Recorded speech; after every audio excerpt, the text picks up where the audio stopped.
Here's what's happening now. The rich get richer. Places that have seen the most rain in the last week are getting wet again. Find out if we can get that a little further south. Paula? Hi, Ben. Great Lakes tsunamis. It's something scientists admit they know very little about. And so I'm going to take you to a conference where experts are discussing this to keep all of us safe. Karen? Up first, how did a 3-year-old get his hands on a gun? This story is breaking right now as police investigate the boy's death in Clinton Township.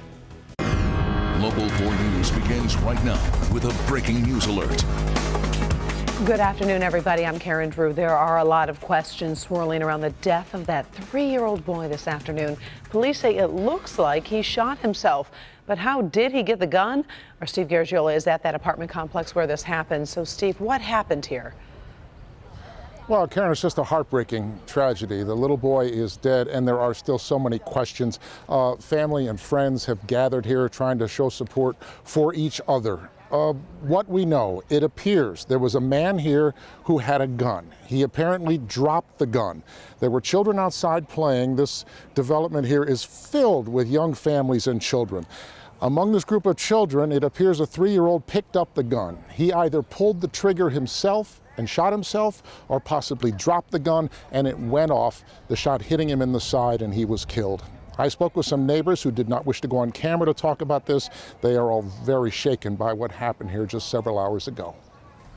There's one guy outside, and then there's a couple kids, couple moms, and me and my baby daddy on the balcony. Why do you have a pistol outside in the morning anyways? We thought it was a firecracker because we hear them all the time. And then he was like, no, something just happened. I looked, the boy hit the floor. He was already over there. So there are still many more questions than there are answers. Who was this man? Did he pick up the gun? Did somebody else pick up the gun? We'll try to get more information and have more for you at 5. Reporting live, I'm Steve Garagiola, Local 4. All right, thank you very much, Stephen. We'll check back with you a little later. We're also following breaking news out of Belgium. The media there reporting explosion-like noises have been heard at the Brussels train station, prompting the evacuation of the city's main square. Firefighters are on the scene. No word on injuries. Investigators will only say an individual has been neutralized at the scene. We'll bring you more information as it comes into the newsroom. The search for answers also continues this afternoon after a 60-year-old woman was hit and killed while crossing the street on Detroit's west side.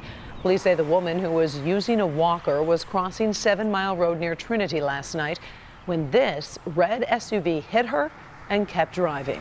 The victim was killed on impact. Her friend says she'll be remembered as a good woman.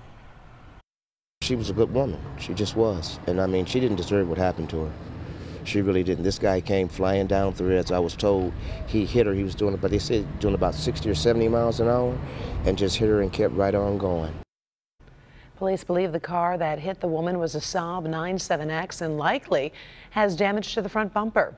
If you see this car, call Detroit Police. Singer Trey Songz was back in Detroit in a courtroom today. Songz is accused of assaulting a Detroit police officer after a show at Joe Louis Arena back in December. Today, the judge decided certain photos and video will be allowed as evidence. One piece of video shows Songz using profanity directed at police at a show in Las Vegas. The trial is scheduled to begin on September 12th. The Detroit Pistons are celebrating 2 wins in the past 24 hours connected to their move to downtown Detroit. This morning, the Detroit City Council voted in favor of issuing new bonds to help pay for the Little Caesars Arena.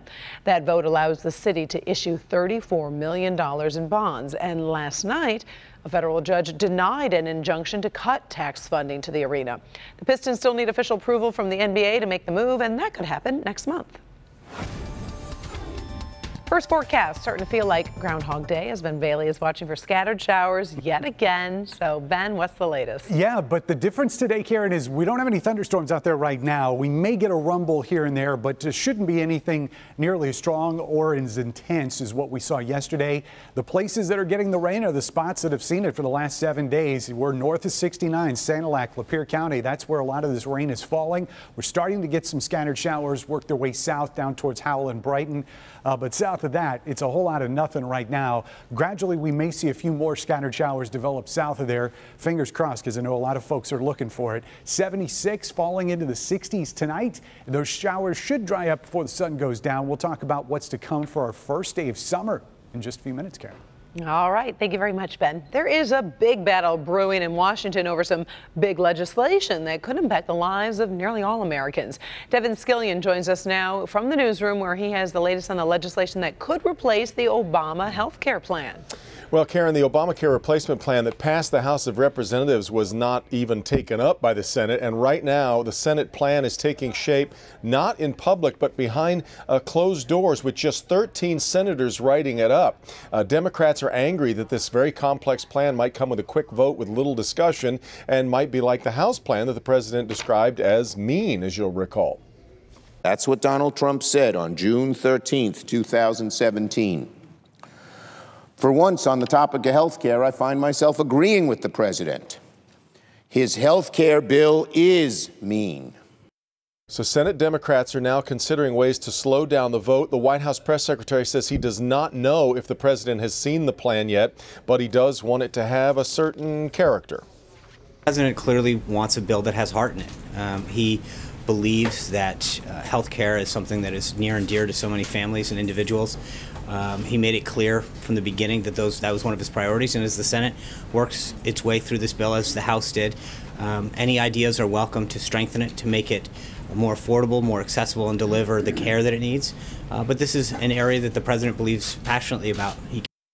But there are still a lot of wrinkles we expect to be ironed out, among them Medicaid. Some conservatives want Medicaid payments reduced. Moderates oppose that, saying victims of the growing opioid epidemic rely on Medicaid for treatment. We expect we may know more by this Thursday, and that's when Republican leaders plan to report the bill and then put it up for a vote, perhaps 1 week later. But it's not only Democrats upset about the way this is going on. A number of Republicans, Karen, are also upset that this is happening behind closed doors, at least for right now. Back to you. All right. Thank you very much, Devin. When you hear the word tsunami, you probably don't think about the Great Lakes, but experts say they do happen right here in the Midwest, and they happen more frequently than you imagine. There's a big meeting underway in Ann Arbor to talk about the phenomenon and, more importantly, the importance of a tsunami warning system. Our Paula Tutman joins us now from along Lake Erie. I have to admit, I was not aware of tsunamis in this area, Paula. I wasn't either, but we have as many as 100 or sometimes more than 100 a year in the Great Lakes. And these are the people it affects, people who use the Great Lakes as their playground. So think about this: drowning victims caught up in a sudden swell or rip current, boats damaged at a marina because of a sudden undetected shift in water depth. Scientists are meeting at this moment to create parameters of this phenomenon. They know it exists, but they don't fully understand it themselves. The Great Lakes state, great in part because we are kissed by 4 of 5 Great Lakes. We have far more freshwater coastline than any other state.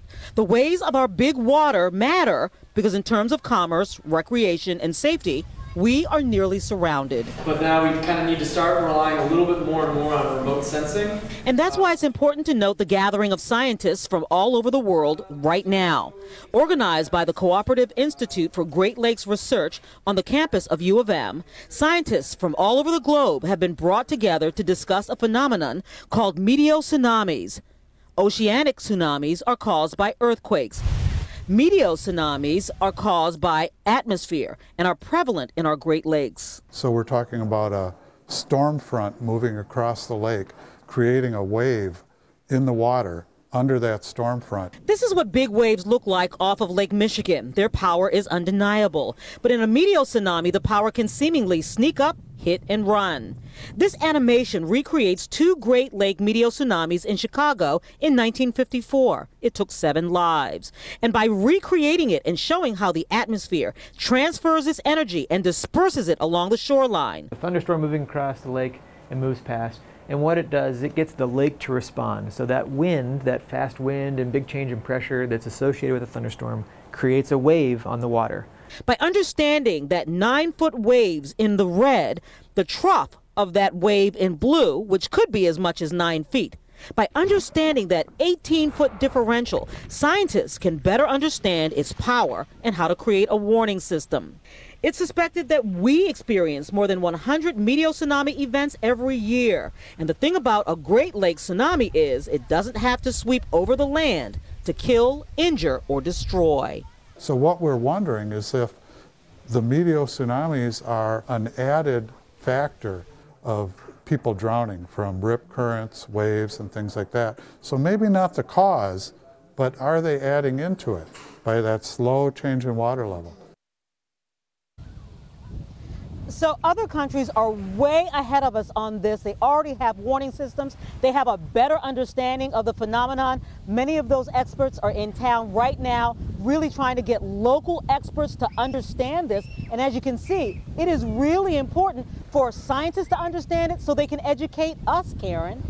Very, very interesting. All right, thank you, Paula, along Lake Erie, live this afternoon for us.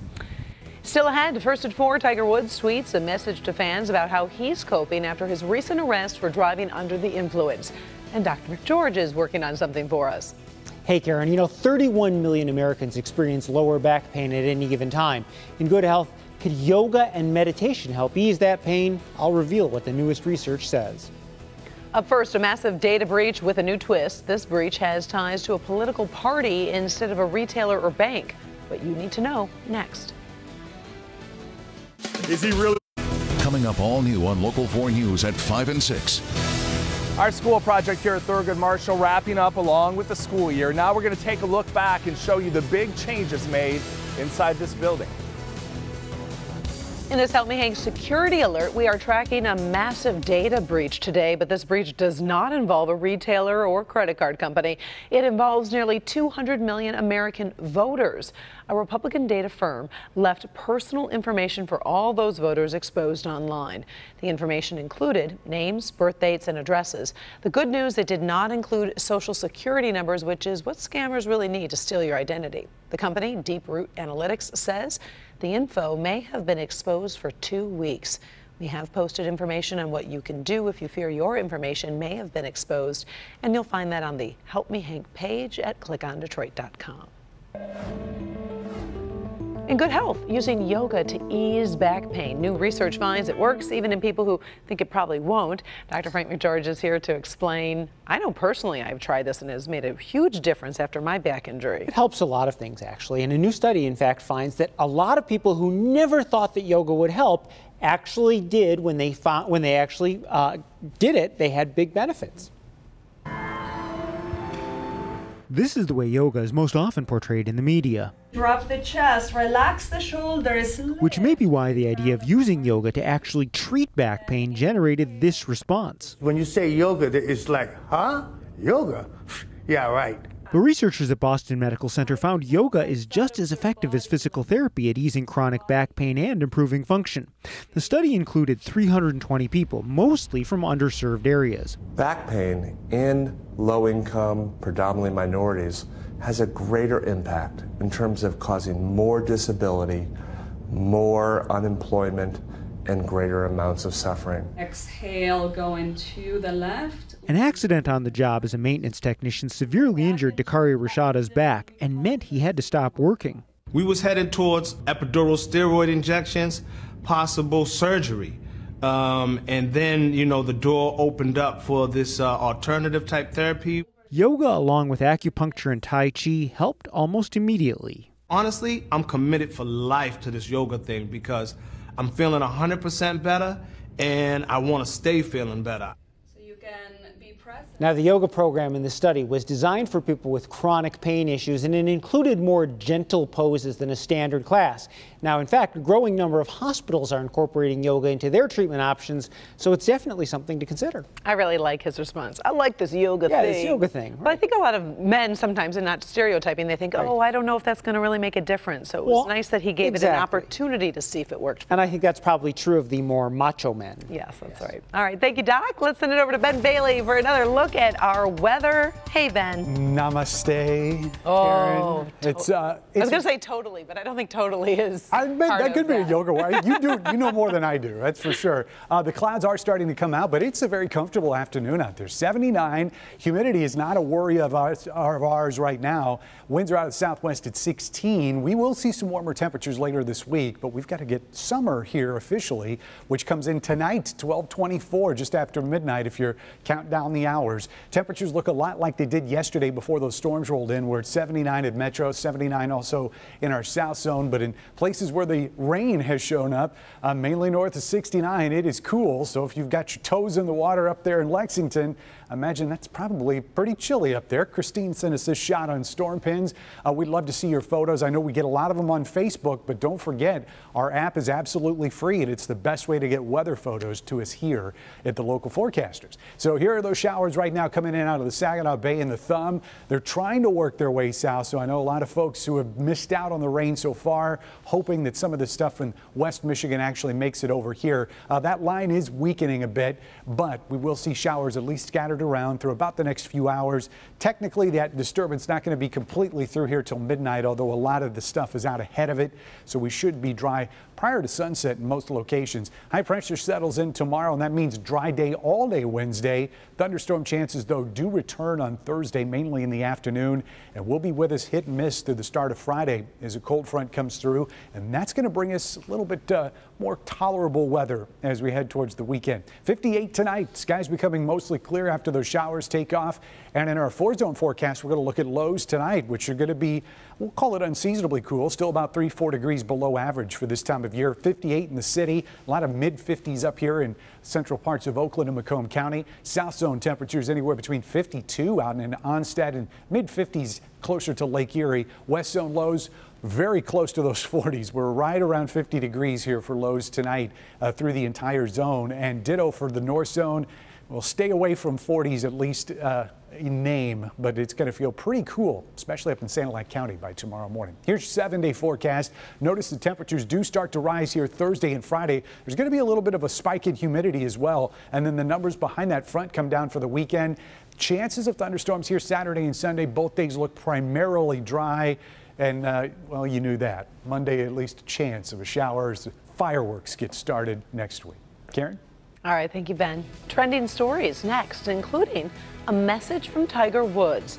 And we'll show you how Mattel is bringing the Ken doll into the 21st century, including man buns and cornrows.